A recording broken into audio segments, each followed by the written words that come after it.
नमस्ते। आज के इस लाइव सेशन में आप सभी का स्वागत है।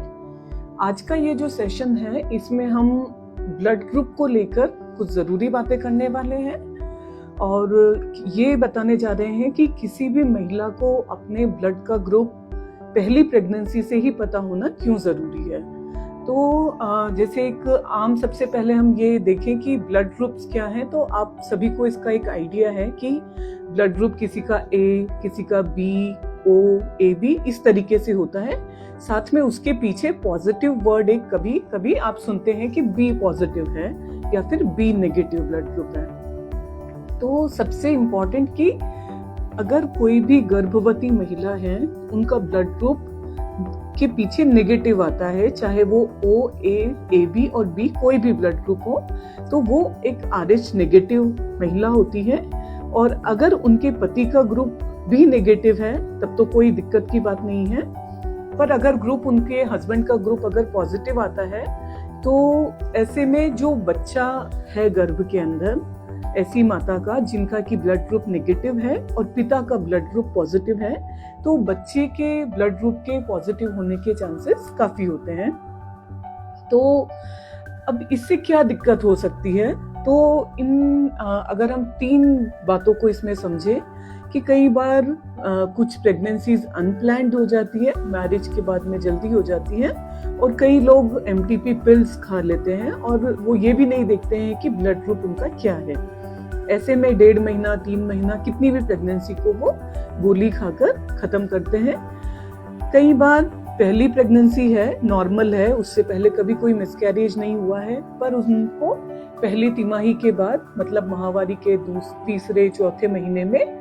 बार बार थोड़ा थोड़ा ब्लीडिंग उनको होती रहती है। और तीसरी कैटेगरी जो सबसे खास है वो ऐसी महिलाएं हैं, ऐसे केसेस हैं जिनमें कि एक बार बच्चा हुआ, पहला बच्चा उनका बिल्कुल नॉर्मल है, अब जब दूसरी बार वो कंसीव कर रहे हैं तो बच्चा 7वें 8वें महीने में ही गर्भ के अंदर ही बच्चा खत्म हो रहा है, जिसको कि इंट्रायूटेराइन डेथ कहते हैं, कि बच्चा पेट में खत्म हो गया। और जब उस बच्चे का डिलीवरी हुआ तो ये देखने को मिला कि बच्चे का शरीर फूला हुआ था, सूजन थी, या सोनोग्राफी जो पहले हुआ उसके अंदर बच्चे को हाइड्रोप्स फिटलिस एक कंडीशन देखने को मिली और बच्चा या तो IUD था, डेथ हो गई थी, या फिर उसकी बचने के चांसेस काफी कम थे। इस तरीके की स्थिति मिलती है। वापस जब उन्होंने इस तरीके के जो कपल्स हैं तीसरी बार जब वो प्रेगनेंसी प्लान कर रहे हैं तो यही स्थिति वापस से बन रही है। तो ये ऐसा क्यों हो रहा है? ये हो रहा है कि जो पेशेंट्स हैं वो अपने ब्लड ग्रुप को लेकर अवेयर नहीं है, या कुछ उन्हें जो उनके गायनेकोलॉजिस्ट ने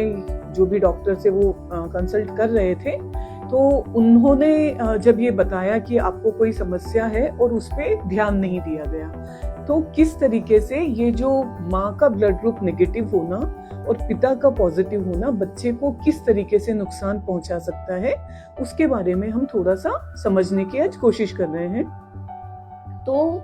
क्या होता है कि जब इस तरीके की RH नेगेटिव प्रेगनेंसी है,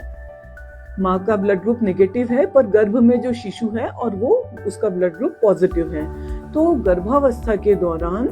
जनरली 3 मंथ्स के बाद में माँ और बच्चे का खून आपस में थोड़ा थोड़ा मिलता है। जब इस तरीके का पॉजिटिव ब्लड बच्चे का माँ के शरीर में जाता है तो वो माँ क्योंकि नेगेटिव है, वो उस ब्लड को एक बाहरी एक फॉरेन बॉडी की तरह उसको रिएक्ट करती है, जैसे कि कोई इन्फेक्शन को रिएक्ट करती है, और उनके शरीर में बच्चे के अगेंस्ट, उसके विरुद्ध कुछ एंटीबॉडीज बनना शुरू हो जाते हैं, और वो एंटीबॉडीज जो हैं वो बच्चे के शरीर में जाके उसको नुकसान पहुंचाते हैं। तो इस तरीके से इस नुकसान की वजह से बच्चे का खून की कमी हो जाती है, और अगर ये कमी बहुत ज्यादा हो जाती है तो उसके पूरे शरीर में सूजन आके उस हार्ट के अंदर दिक्कत हो जाती है और बच्चा पेट में खत्म हो जाता है। तो ये स्थिति क्यों बनी? अगर इस चीज को पहले से ही रोक दिया जाता कि जो ये मिक्सिंग अगर हो रही है माँ और बच्चे के खून की, तो हमारे पास उसके प्रोफाइलैक्सिस अवेलेबल हैं। आपने सुना होगा कि एक महंगा इंजेक्शन डिलीवरी के बाद में लगता है जिसको कि NTD इंजेक्शन कहते हैं। अगर उसे समय पर इंजेक्शन लगा लिया जाए तो इस तरीके की जो चीजें माँ के शरीर में बन रही हैं उनको रोका जा सकता है, क्योंकि इसका जो असर होता है इस तरीके की एंटीबॉडीज बनने का वो जनरली दूसरे बच्चे और आगे के बच्चों में दिखता है। पहले बच्चे में इतना नुकसान नहीं हो पाता है, पर समय के साथ वो एंटीबॉडीज का टाइटर इतना ज्यादा बढ़ जाता है कि वो बच्चे को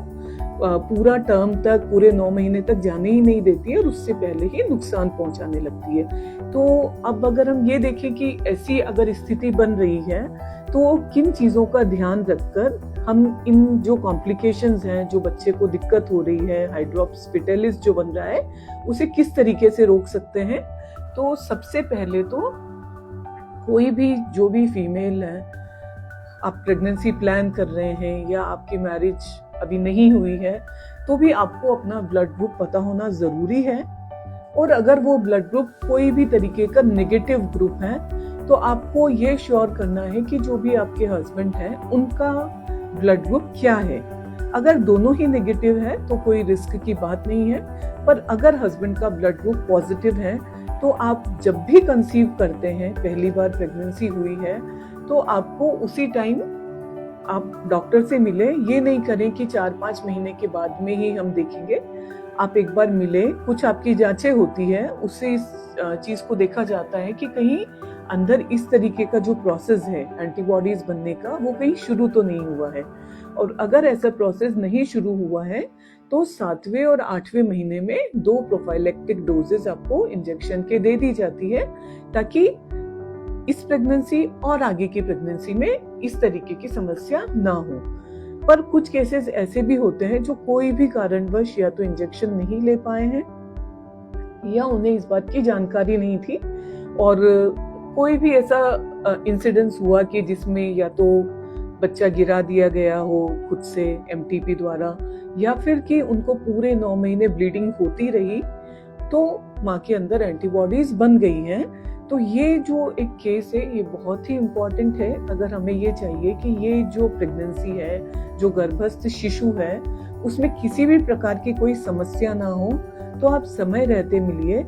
अगर किसी भी सोनोग्राफी में, जैसे कि जो महिला है उनका कलर डॉपलर सोनोग्राफी करके ये देखा जाता है कि बच्चे में खून की कमी कहीं बहुत ज्यादा तो नहीं हो गई है, और माँ के अंदर ब्लड टेस्ट से ये देखते हैं कि एंटीबॉडीज बहुत ज्यादा तो नहीं है। अगर ये दोनों ही चीजें हो रही हैं, बच्चे को खून की कमी हो रही है और माँ में जो ऑटो इम्यूनिटी है जो बच्चे के लिए वो काफी ज्यादा बढ़ गई है, तो अभी भी इलाज संभव है। बच्चे को गर्भावस्था के दौरान गर्भ के अंदर ही ब्लड का जो ट्रांसफ्यूजन है या खून चढ़ाना वो किया जा सकता है, ताकि बच्चे को खून की कमी ना हो। पर उसके लिए आपको हायर सेंटर्स पे जाना पड़ता है, क्योंकि हर जगह ये सुविधा उपलब्ध नहीं होती है। पर हम ये सुनिश्चित कर सकते हैं कि ऐसी कोई स्थिति बने जिसमें कि गर्भ के अंदर ही बच्चा खत्म हो जाए, उससे पहले ही समय रहते सोनोग्राफी, ब्लड टेस्ट करा के जो भी सेंटर है आप वहाँ पे समय पे जाएं, ताकि उस बच्चे को बचाने के लिए जो भी